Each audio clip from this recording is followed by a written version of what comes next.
बिस्मिल्लाहिर्रहमानिर्रहीम अस्सलाम वालेकुम hello everyone I hope you all are doing well. आज का जो हमारा टॉपिक है that's from applied linguistics second language acquisition.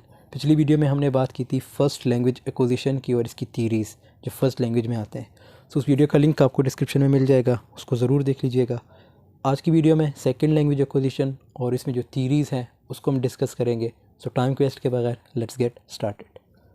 Since the second language is an additional language after we acquire the first language, the second language L2 means second language. Learning process can be influenced by the L1 means first language learning process. Second language obviously ये एक additional language होती है। अब second language से मुराद जो आप दूसरी language सीखते हो like English, French, Spanish, German, या अगर आप अपने मुल्क की बात करें तो इसमें जैसे अगर आप पंजाबी स्पीकर हो, पश्तो स्पीकर हो, तो अगर आप सिंधी सीखते हो या बलोची सीखते हो तो ये आपकी सेकंड लैंग्वेज होगी जो आप सीखते हो। इसमें ऑब्वियसली जो फर्स्ट लैंग्वेज है उसका बहुत बड़ा इन्फ्लुएंस होता है सेकंड लैंग्वेज पे। This essay will demonstrate the similarities and differences in first language and second language acquisition by discussing various theories. तो इसमें हम देखेंगे, हम वेरियस थीरीज़ को डिस्कस करेंगे और किस तरह जो है कि फ़र्स्ट लैंग्वेज जो है सेकेंड लैंग्वेज को इन्फ्लुएंस करता है। देन ड्रॉ अ कंक्लूजन, और फिर हम एक कंक्लूजन ड्रॉ करेंगे।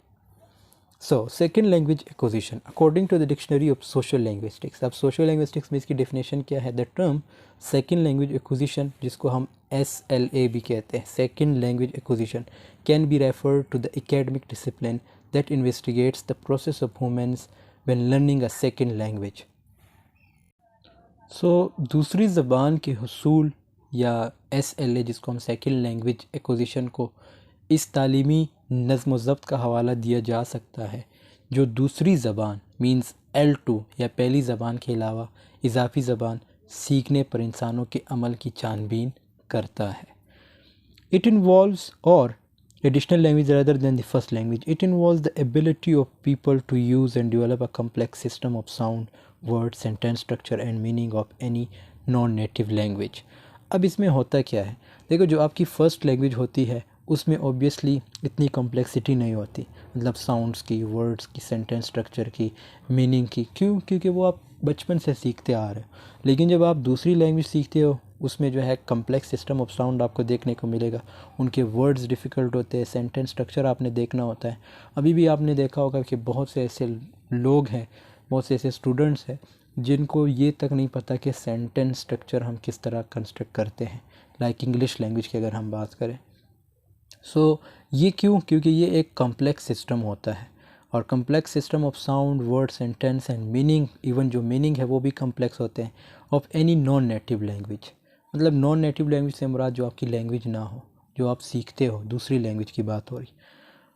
It also tries to understand factors such as environment, individual differences and social aspects which can be crucial factors underlining the acquisition of a second language, जिसमें फिर environmental, जिसको हम माहौलियात, इनफरादी इख्तलाफात और समाजी पहलू जैसे अवामिल को भी समझने की कोशिश करता है, जो दूसरी ज़बान के हसूल की निशानदही करने वाले अहम अवामिल हो सकते हैं। अब अगर हम इसकी थीरीज़ की बात करें, जो सबसे पहली थीरी है सेकेंड लैंग्वेज की वो है बिहेवियरिज़म। सेम बिहेवियरिज़म इन्वॉल्व थी फर्स्ट लैंग्वेज एक्विजिशन में भी, क्योंकि बिहेवियरिज़म का मतलब यही है कि जो आप मतलब जो जैसे ही आप पैदा होते हो तो आप जो है लोगों को इमिटेट करना स्टार्ट करते हो, फिर उन्हीं से जो है सीखना स्टार्ट करते हो, चाहे वो आपके पेरेंट्स हो, ब्रदर हो, सिस्टर हो, जो भी हो, या आपकी सोसाइटी के लोग, उनको आप इमिटेट करते हो, फिर आप लैंग्वेज सीखते हो। और ये थीरी किसने दी थी? BF स्किनर ने। Behaviourism gave birth to a stimulus response. अब ये इसमें वही चीज़ें आ जाती हैं जिसमें स्टिमुलस, रिस्पॉन्स। अब मैं आपको समझाता हूँ कि स्टिमुलस और रिस्पॉन्स का क्या कंसेप्ट। एक एग्जांपल के थ्रू मैं आपको स्टिमुलस, रिस्पॉन्स, कंडीशन, रीइंफोर्समेंट ये सब समझा और रिपीटिशन समझाता हूँ। देखो, जब एक बच्चा भूखा होता है इस हालत को हम क्या कहते हैं? स्टिमुलस। ठीक है, फिर बच्चा रोता है ताकि बड़ों का कोई रिस्पॉन्स मिले। अब यहाँ पे वर्ड रिस्पॉन्स भी आ गए, मतलब जब बच्चा रोता है तो ऑब्वियसली वो इसलिए रोता है ताकि बड़ों का कोई रिस्पॉन्स मिले, किसी का कोई रिस्पॉन्स मिले, और बच्चे को कुछ दिया जाता है, जैसे माँ दूध पिलाती है। इस कंडीशन को रीइंफोर्समेंट कहते हैं। रीइंफोर्समेंट आगे वर्ड जो है यूज़ होगा, अगर यूज़ ना भी होता तो ये चीज़ आपको पता होनी चाहिए, क्योंकि ये बिहेवियरिज्म में एक इम्पॉर्टेंट वर्ड है जो यूज़ होता है। इस कंडीशन को अब जब माँ दूध पिलाती है, इस कंडीशन को क्या कहते हैं, रीइंफोर्समेंट कहते हैं। और दूध या कुछ और मांगने के लिए वो बच्चा फिर से रोता है तो इसको रिपीटिशन कहते हैं। आई होप आपको स्टिमुलस, रीइंफोर्समेंट, रिपीटिशन और कंडीशन की समझ आई होगी कि ये इसका क्या क्या कंसेप्ट है। Which sees language as a set of structure and acquisition as a matter of habit formation. देखो वही चीज़ आ गई कि एक ये हैबिट फॉर्मेशन होती है। जैसे बच्चा जब रोता है तो इस हालत को, जैसे हमने बात की कि ये स्टिमुलस होता है, फिर जब वो बार बार रोता है और कुछ और मांगने फिर से रोता है तो इसको हम क्या कहते हैं, रिपीटिशन कहते हैं। तो ये एक हैबिट बन जाती है। By ignoring any internal mechanism, it takes into account the linguistics environment and the stimulus it produces. Stimulus again like जो जब कोई बच्चा होता है, जब वो रोता है तो इस हालत को हमने क्या कहा था, इस हालत को स्टिमुलस कहते हैं। It is suggested that learning is an observable behavior that is automatically acquired by means of stimulus and response in the form of mechanical repetition. अब ये बहुत इंपॉर्टेंट लाइन है, ये दो लाइंस। देखो बिहेवियरिस्ट लोगों का क्या कहना था, जो बिहेवियरिज्म वाले थे उनका क्या मानना था कि जो लर्निंग है ये एक ऑब्जर्वेबल बिहेवियर है। ऑब्जर्वेबल बिहेवियर से मुराद कि आप लोगों को इमिटेट करते हो, चीज़ें सीखते हो, ऑब्ज़र्व करते हो। इसी तरह जो बच्चा होता है वो भी लैंग्वेज को ऑब्ज़र्व करता है, मतलब वर्ड्स को सुनता है, फिर उन्हीं वर्ड्स को जो है फिर प्रोड्यूस करता है। सो सेम लाइक बिहेवियरिज्म का यही मानना है। और इसी को फिर लाइक स्टिमुलस, रिस्पॉन्स, ये चीज़ें आ जाती है। मैकेनिकल रिपीटिशन, जिसमें रिपीटिशन का वर्ड हमने देखा कि रिपीटिशन बार बार यही वो चीज़ फिर मांगता है। Thus to acquire a language is to acquire automatic linguistic habits. According to Johnson, behaviorism undermine the role of mental process. तो ये एक mental process होता है and viewed learning as the ability to inductive discover patterns of rule governed behavior from the examples provided to the learner by his or her environment. तो इसमें यही बात की गई है कि जब आप कुछ मांगते हो या कुछ सीखते हो तो किससे सीखते हो। ऑब्वियसली आपके सोसाइटी के जो लोग हैं या आपके जो मदर पेरेंट्स हैं या आपके सिबलिंग्स हैं। तो ये एक आपकी हैबिट भी बन जाती है और इसी से जो है आप लर्निंग करते हो। और लाइक यहाँ पे जो वर्ड इन्वायरमेंट यूज़ है, it means we are talking about society. Larson, Freeman and Long consider that SL modules offer little promises as explanations of SLA, second language acquisition, except for perhaps pronunciation and the root memorization of formula. This view of language learning emerged in research on contrastive analysis, especially error analysis. तो Larsen, Freeman और long, इसने क्या कहा था, इन्होंने गौर किया कि SR modules mean second language acquisition की वजाहत के तौर पर छोटे वादे पेश करते हैं, सिवाय शायद तलफ़ुज़ और फार्मूले को याद रखने के। ज़बान सीखने का ये नज़रिया मुतज़ाद तज्ज़िया पर तहकीक में सामने आया है, स्पेशली एरर एनालिसिस पर गलती का तज्ज़िया। It has the main focus which is the interference of one's first language in the target language. तो इसमें फिर ये कहा गया है कि अगर आप एरर कमिट भी करते हो, एरर एनालिसिस पे तो मेरी बहुत सी वीडियोस बनी है, वो भी आप देख सकते हैं। जो अप्लाइड लैंग्विस्टिक है उस पर बहुत सी वीडियोस बनी।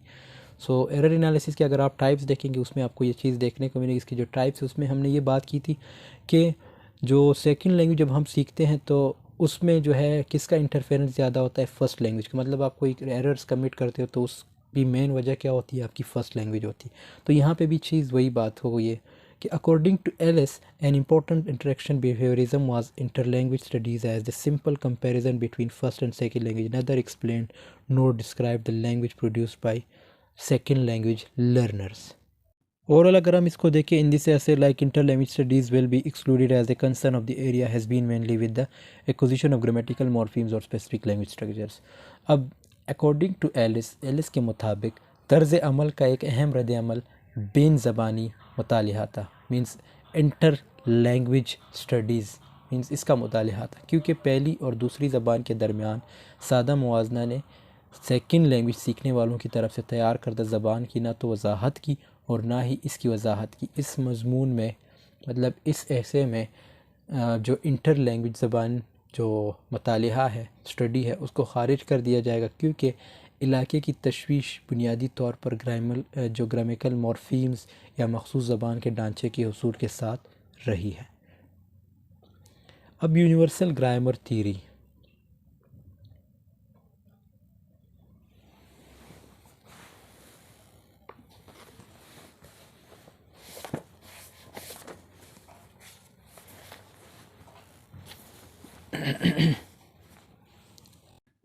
यूनिवर्सल ग्रामर थ्योरी का मतलब ये है, यूनिवर्सल ग्रामर पे वैसे ऑलरेडी मेरी एक और वीडियो भी बनी है, वो भी आप देख सकते हैं। मैं आपको ओवरऑल बताता हूँ इस पे क्या कहा गया। ये नोम चॉम्स्की ने दी। यूनिवर्सल ग्रामर का मतलब ये है कि वो ग्रामर जो एक्सेप्टेबल हो इन ऑल एजेस, और जो ग्रामेटिकल स्ट्रक्चर है ये ऑलरेडी हमारे माइंड में एग्जिस्ट करता है, चाहे वो छोटा हो या बड़ा हो, मीन चाहे बच्चा हो या छोटा बच्चा हो या बड़ा हो। और इसमें फंक्शन ऑफ माइंड के बारे में बताया गया है। एक छोटा बच्चा पैदा होता है, उसके ब्रेन में ऑलरेडी से एक स्ट्रक्चर मौजूद होता है। लैंग्वेज से रिलेटेड जो बच्चा पैदा होता है उसके ब्रेन में ऑलरेडी जो है लैंग्वेज की स्किल्स होती हैं, लैंग्वेज का स्ट्रक्चर मौजूद होता है, ग्रामर मौजूद होती है, और जो माइंड है वो खाली स्लेट नहीं होता। अब यहाँ पे एक चीज़ आप लोगों ने नोट करनी है, अगर आप लोगों को याद हो जो मेंटलिस्ट है, एक दो थीरीज, एक बिहेवियरिस्ट और एक मेंटलिस्ट। मेंटलिस्ट थीरी किसने दी थी? नोम चॉम्स्की ने। सो नोम चॉम्स्की ने जब मेंटलिस्ट थीरी थी उसमें उसने क्या बात की थी? उसने कहा कि हमारे माइंड में ऑलरेडी एक मतलब हमारा माइंड जो है वो ब्लैंक स्लेट की तरह नहीं होता, खाली नहीं होता। हमारे माइंड में ऑलरेडी एक ग्रामेटिकल जो है एक स्ट्रक्चर होता है, एक डिवाइस होती है जिसको हम LAD कहते हैं। लैंग्वेज यहाँ पे लिखा भी है, ये लैंग्वेज एक्विजिशन डिवाइस। तो इसमें क्या कहा गया है? अब यूनिवर्सल ग्रामर थ्योरी की अगर हम देखें तो जहाँ पे हमने लीव किया था कि जो माइंड है वो खाली स्लेट नहीं होता, बल्कि इसके अंदर पहले से रूल्स एग्जिस्ट करते हैं, और हमारे ब्रेन में ऑलरेडी से एक सिस्टम होता है जिसका नाम है LAD, यहाँ पे जो लिखा है लैंग्वेज एक्विजिशन डिवाइस। और ये जो डिवाइस होती है ये जो हमारी लैंग्वेज एक्विजिशन का जो प्रोसेस है उसको तेज़ कर देती है। फिर इसके 3 एलिमेंट्स बताए गए हैं। सो एलिमेंट्स में क्या था? एलिमेंट्स में पहला एलिमेंट क्या था कि every child knows basic grammar rule, कि हर बच्चा जो है वो बेसिक ग्रामर रूल्स जानता है। He only learns vocabulary from his elders because he already knows the grammar, कि जो वोकेबलरी है वो जस्ट अपने बड़ों से सीखता है, बाकी ग्रामर उसके ऑलरेडी माइंड में होता है। किस वजह से? क्योंकि उसके ऑलरेडी माइंड में एक डिवाइस होती है जिसको लैंग्वेज एक्विजिशन डिवाइस कहते हैं। ठीक है। दूसरा पॉइंट जो है हमारे पास, इसने क्या कहा था कि all language across the culture have the same grammatical structure, कि जितने भी लैंग्वेजेस हैं दुनिया में, चाहे पाकिस्तान में हो, इंडिया में हो, मालदीव, बांग्लादेश, जिधर भी हो, उन सब लैंग्वेजेस का जो है स्ट्रक्चर सेम होता है। अब इसकी एक बेस्ट एग्जांपल ये है, जैसे पाकिस्तान में नॉन को उर्दू में क्या कहते हैं? इस्म। इसी तरह वर्ब को फ़ेल, और सब्जेक्ट वर्ब एग्रीमेंट हमारे यहाँ भी हैं, उनके यहाँ भी हैं, इंग्लिश में भी है, उर्दू में भी है, हिंदी में भी है, बंगाली में भी है, किसी भी लैंग्वेज, सब लैंग्वेज में ये सिस्टम जो है सेम है। तो ये पॉइंट इन्होंने दिया था नोम चॉम्स्की ने। फिर उसके बाद तीसरा पॉइंट जो था कि kids don't make expected grammatical mistakes because they have prefix, और बच्चे जो है वो ग्रामेटिकल मिस्टेक्स कभी भी नहीं करते क्योंकि सब कुछ उनके ब्रेन में है, उनके ब्रेन में पहले से होता है। सो अब आप देख सकते हैं कि जो बच्चे होते हैं, इन्होंने क्या कहा कि जो बच्चे हैं वो ग्रामेटिकल मिस्टेक नहीं करते क्योंकि वो ऑलरेडी जो है उनके ग्रामर जो है उनके माइंड में होता है। उन्होंने जस्ट एक वोकेबलरी सीखनी होती है, और वो वोकेबलरी किससे सीखते? अपने बड़ों से, अपने पेरेंट्स से, सिबलिंग से। Comprehension hypothesis influenced by Noam Chomsky assumptions on languages and innate faculty. सबसे पहले हमने ये देखना कि जो कंप्रीहेंशन हाइपोथेसिस है ये किसने दी थी? ये स्टीफन क्रिश्चियन ने दी थी। हमने पिछली वीडियो में बात की थी, इसके 5 मॉड्यूल्स होते हैं हाइपोथेसिस के, जो स्टीफन क्रिश्चियन ने दी थी। सो वो वीडियो भी आप देख सकते हैं, इंपॉर्टेंट है, उसके बहुत चांसेस होते हैं पेपर में आने के। So developed an influential proposal to explain second language acquisition which he first named as, अब इन्होंने पहला नाम क्या दिया था इसको? comprehension hypothesis को monitor module with emphasis on the contrast between learning and acquisition, then called it in the input hypothesis। अब इनपुट हाइपोथेसिस और कंप्रीहेंशन हाइपोथेसिस में कोई फ़र्क नहीं है, दोनों एक ही है, एक ही नाम है। ठीक है। पहले इन्होंने क्या नाम दिया था? मॉनिटर मॉड्यूल, फिर उसके बाद इन्होंने इनपुट हाइपोथेसिस या कंप्रीहेंशन हाइपोथेसिस का नाम दिया। It focuses on the data which feed acquisition and more recently the comprehension hypothesis emphasizing the mental process as responsible for acquisition। तो इसमें भी यही बात की गई है कि जो हमारी मेंटल प्रोसेस है वही इसमें इन्वॉल्व होती है लैंग्वेज एक्विजिशन में। अब एक्विजिशन का मतलब ये है कि जब आप कोई लैंग्वेज या कुछ भी अनकॉन्शियसली सीखते हैं उसको हम एक्विजिशन कहते हैं। तो इन्होंने भी यही कहा कि इसमें हमारा जो है मेंटल प्रोसेस जो है रिस्पॉन्सिबल होता है। According to Krashen the comprehension hypothesis is closely related to other hypothesis, ये दूसरे हाइपोथेसिस से रिलेटेड है जो हमने पिछली वीडियोस में डिस्कस किया था। The comprehension hypothesis refers to the subconscious acquisition not conscious learning. देखो यही बात आ गई कि मतलब हम ये जो प्रोसेस है लर्निंग का, ये सब कॉन्शियस एक्विजिशन होता है, ये कॉन्शियस लर्निंग नहीं होती। मतलब हम होश में नहीं होते। लाइक जो बच्चा होता है वो ओबियसली कॉन्शियस वे में तो नहीं सीख रहा होता, तभी वो मिस्टेक्स भी करता है, वो बहुत कुछ कर लेता है। सो ये सब कॉन्शियस या अनकॉन्शियस वे में सब कुछ हो रहा होता है। The result of providing acquires with comprehensible input is the emergence of grammatical structure in a predictable order. A strong effective filter such as high anxiety will prevent input from reaching those parts of the brain that promote language acquisition. तो इसका मतलब ये है कि हासिल करने वाले को काबिल फ़हम इनपुट फराहम करने का नतीजा एक मुतवक्का तरतीब में ग्रामेटिकल ढांचे का उभरना है।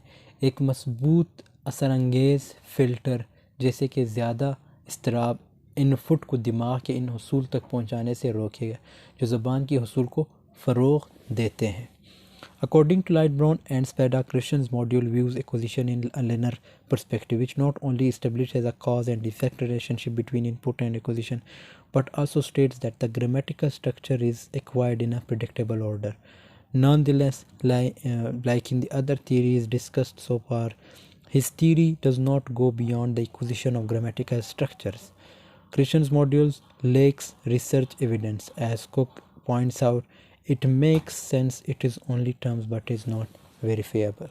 So इसका ये मतलब है कि according to Lightbrown and Spada, Lightbrown और स्पेडा के मुताबिक क्रिश्चियन का जो मॉड्यूल है, क्रिश्चियन का मॉड्यूल हसूल को एक लकीरी तनाज़ुर में देखता है जो ना सिर्फ इनपुट और जो हसूल के दरमियान एक वजह और असर का रिश्ता कायम करता है, बल्कि ये भी बताता है कि ग्रामेटिकल ढांचा एक मुतवक्का तरतीब में हासिल किया गया है। एनीवे, अब तक ज़ेर बहस दीगर नज़रियात की तरह इसका नज़रिया ग्रामर के ढांचे के हसूल से आगे नहीं बढ़ता है। क्रिश्चियन के मॉड्यूल में तहकीकी सबूत की कमी है, मींस जो एविडेंस है उसकी कमी है। जैसे कि कोक ने इशारा किया था कि ये अपनी शराइत में मानी रखता है लेकिन काबिल तस्दीक नहीं है। फिर इसके बाद है हमारे पास interaction theory. Other attempts to explain second language acquisition are the different versions of the interaction hypothesis defended by Hatch and by Long, who did not accept Christian's input hypothesis. अब ये इनकी theory है, तो इन्होंने जो Christian की input hypothesis को accept नहीं किया। बोथ हैच, ये दोनों राइटर्स हैं, मतलब जिन्होंने ये थ्योरी दी है। Both Hatch and Long consider that input alone is not sufficient to explain second language acquisition, कि सिर्फ इनपुट ज़रूरी नहीं है कि सेकंड लैंग्वेज एक्विजिशन जो है हम हासिल कर सके या उसको एक्सप्लेन कर सके। Hatch disagrees that learners first learn structures and then use them in discourse. तो इन्होंने क्या कहा कि जो लर्नर है वो स्ट्रक्चर सीखता है। स्ट्रक्चर किसी भी लैंग्वेज का लाइक आई सेड के स्ट्रक्चर होता है। इंग्लिश का स्ट्रक्चर क्या है? सब्जेक्ट है, वर्ब है, ऑब्जेक्ट है, या सब्जेक्ट है, हेल्पिंग वर्ब फिर ऑब्जेक्ट। तो ये इंग्लिश का स्ट्रक्चर। तो इन्होंने कहा कि पहले जो है उन्होंने स्ट्रक्चर सीखना होता है, फिर जो है उन्होंने उसको जो है अप्लाई करना होता है। Hatch considers the reverse possibility. One learners how to do conversation, one learns how to do converse, कि एक जो है सीखता है कि कन्वर्सेशन किस तरह करनी है। One learns how to interact verbally, कि किस तरह वर्बली जो है इंटरेक्ट करना है, वर्बली नॉन वर्बली। आपको पता है कि इसका क्या मतलब है, कम्युनिकेशन स्किल्स में पढ़ना है आपने। And out of this interaction syntactic structures are developed. Syntactic means like sentence, जो सेंटेंस स्ट्रक्चर है, फिर एक जो सेंटेंस स्ट्रक्चर है वो डिवेलप होता है। Based on a empirical study, Long observed that in conversations between native and non-native speakers, there are more modification directions that in the input provided by the native speaker. तो long ने क्या किया? Long ने observation की कि जो natives है और जो नॉन नेटिव्स है बोलने वालों के दरमियान बातचीत में, जो कन्वर्सेशन में, जो नेटिव्स मीन्स जो मकामी बोलने वालों के फराहम करदा इनपुट के मुकाबले में तहम्मुल में ज़्यादा तरमीम होती है। Long does not reject the positive role of modified input but claims that modifications in interactions are constantly found in successful second language acquisitions. खैर पहले हम ये सारा देखते हैं। Long suggested that negotiation for meaning, especially negotiation work that triggers interactional adjustments by the NS or more competent interlocutor facilities acquisition because it connects input internal capacities, particularly selective attention and output in productive ways. तो long तरमीम शुदा input के मुस्बत किरदार को मुस्तरद नहीं करता, लेकिन ये दावा करता है, ये क्लेम करता है कि तामुलात में तब्दीलियाँ कामयाब सेकंड लैंग्वेज एक्विजिशन में मुस्तकिल तौर पर पाई जाती है।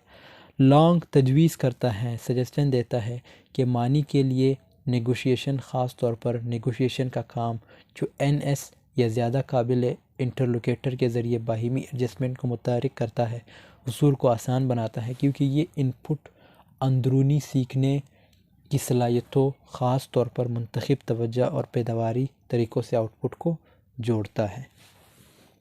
However, Larsen, Freeman and Long argue that the interactionist views are more powerful than other theories because they invoke both innate and environmental factors to explain language learning.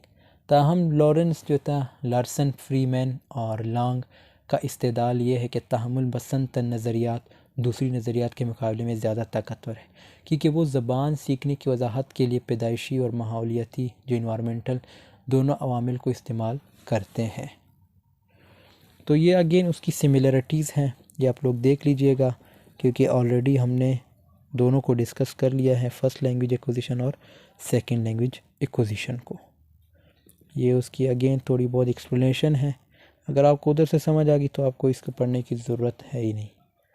So thanks for watching, I hope this video has been helpful for you. Video पसंद आई है तो ज़रूर like comment share कीजिएगा। मिलते हैं next video में, तब तक के लिए अल्लाह हाफ़िज़, टेक केयर ऑफ़ योरसेल्फ।